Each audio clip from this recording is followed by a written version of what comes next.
What's up everyone, welcome back to more Reddit stories about Karens, crazy people, and everything in between. As usual, it's time to check out some more Reddit posts, so feel free to share your thoughts about today's stories down in the comments and we're getting right into it. Asked nicely. Neighbor said yes, then called the police. My 77-year-old neighbor lives at the top of my yard where I collect water in rain barrels from the back of my garage, which abuts her house.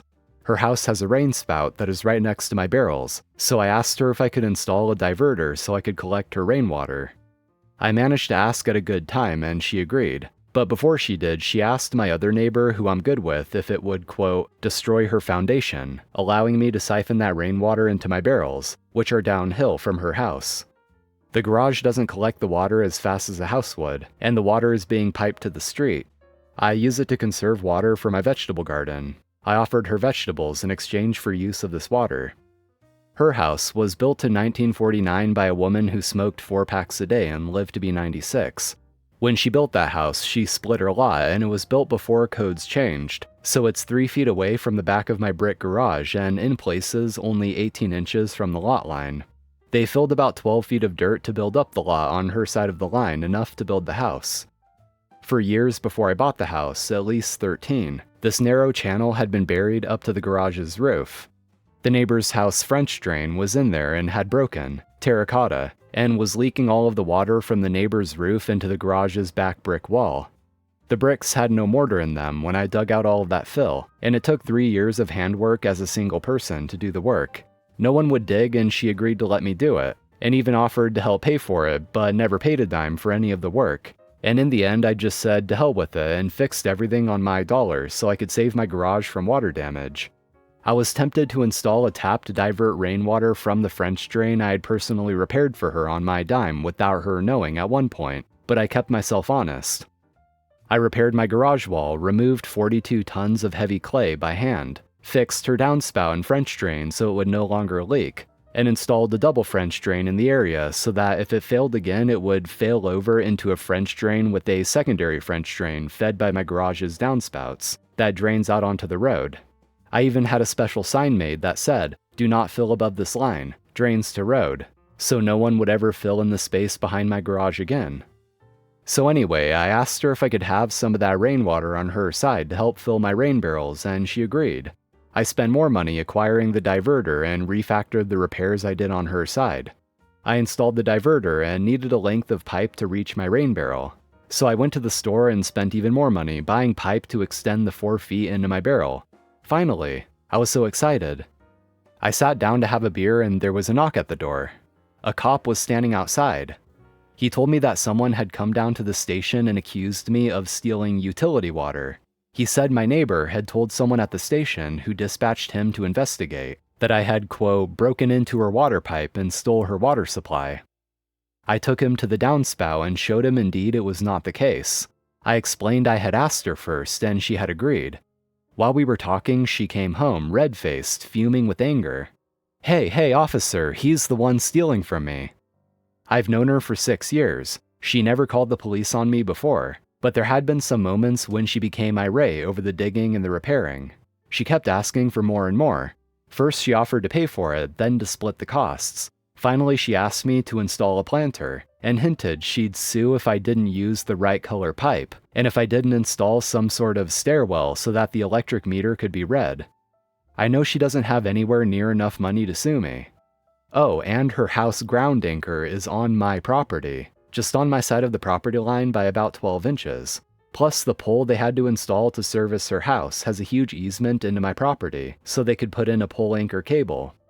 So I said, I asked you on Tuesday, you said I could do this.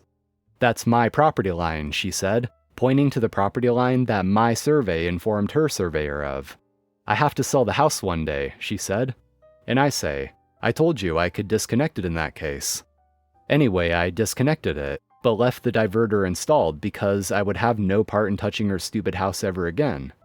The cop left, telling me that obviously things were not as she had described at the station, and the officer who then called as a follow-up searched for something to charge me with, but ended up saying, I guess we could charge you with criminal mischief, but I'll try to talk her out of it. Of course, there is a record of it down at the station for some number of years that there was a complaint raised. The way the yard is set up, she stands at the top of the hill and looks down at me in the yard. We have limited privacy.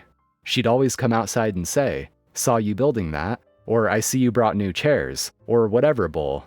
So I planted a tall tree on my side that blocks her kitchen window. She later texted my wife, "I had to protect myself, he is always asking me for money." We'll never talk to her again, somehow. For months we've managed to avoid her. If she ever said anything to me again, what should I say other than the obvious F you? She's a liar and an idiot. Cost of repairs, $2,000 plus 3 years of man months. Keeping the garage, priceless. Couple decided to steal a deeded parking space. I work in a place with a deeded parking garage. Each space is owned by a resident, but we only have 75 spots and 300 units. If you don't have a spot, you gotta permit park your car on the street or find a parking garage in the neighborhood. Had one sweet old lady, I'll call her Granny, who owned a Mini Cooper and a parking space to go with it. Another couple who rented a unit did not have a parking spot, and took to planting their economy car in her spot. When Granny complained, the renters would just say they were entitled because there were so many parking places, so Granny could park somewhere else. What the heck do they not get about deeded parking? This continued until the day the sweet old lady decided to be not so sweet, pulled her car in front of the two grifters' or renters' car and parked bumper to bumper. Put a note on their car saying, "Parking in this space is $150 a day. Please leave a check with the concierge." So the two grifters or renters showed up at my desk, complaining about their car being blocked off and actually expected me to tow Granny's car off. I had to re-explain that deeded parking meant that I could not tow a car from Granny's spot any more than I could rearrange furniture in her apartment. It's her land, she owns it. You abandoned your car on her property, talk to Granny. So after 20 minutes or so of the grifters or renters complaining, I called Granny even though it was early in the morning. She came down to the desk in her housecoat and slippers with her dog in tow. They begged her to move her car. Granny told them it would be $150. Leave the check with the concierge. They kept complaining. Then she told them it would be an extra $50 for waking her up in the morning because they claimed an emergency. Then they asked her how long before she left the garage. Granny told them, "Dearies, I'm retired. I'll leave my spot when I'm ready. And the price just went up to $150 a day, plus $50 for waking me. And that will be in cash. Leave the envelope with the concierge. I'm walking my dog and I'll move my car when I have your rental fee in hand." Not only did the renters never park in her spot again, but Granny got her cash. As an added bonus, the two grifters or renters complained so much that word got around, and I didn't have to deal with that issue for another 2 years. Take the chairs away from our work area, we're gonna f this place up. I work for a major US airline, for a long time and at several different airports. There's an area behind the baggage counter where the bags get sorted for their respective flights after they've been checked. We're on our feet most of the time, but we have chairs at our workstations, so we can sit and rest for a minute when there's a lull in bags coming down. Every few years, there'll be a hot shit new manager who's gonna turn this airport around and make it the best performing one in the system. And they all seem to have the same idea. Take away the chairs so the agents are always standing at the belt. Now, the agents in this area are generally on the senior side as it's indoors and out of the elements. We've done the job for a while. We know how to do the job efficiently and we really try to do our best to avoid screw-ups. But as long as human error is a factor, there will always be some. Taking our chairs does nothing but piss us off. Their BS excuse usually is framing it as a safety issue, a tripping hazard. So that's where we start. Smaller or oddly shaped bags get sent down in a plastic tub so they don't jam the belt. Maybe you've seen them. We take them off the belt and stack them up on the ground for someone to come by and collect.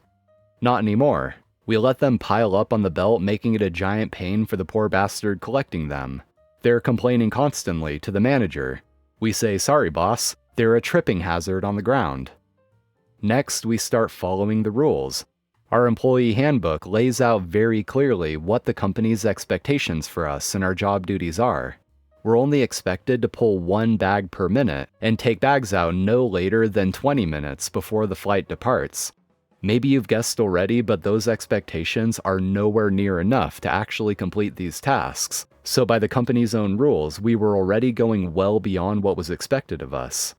We start giving them the bare minimum, 1 bag per minute, 20 minutes prior. Manager was pissed.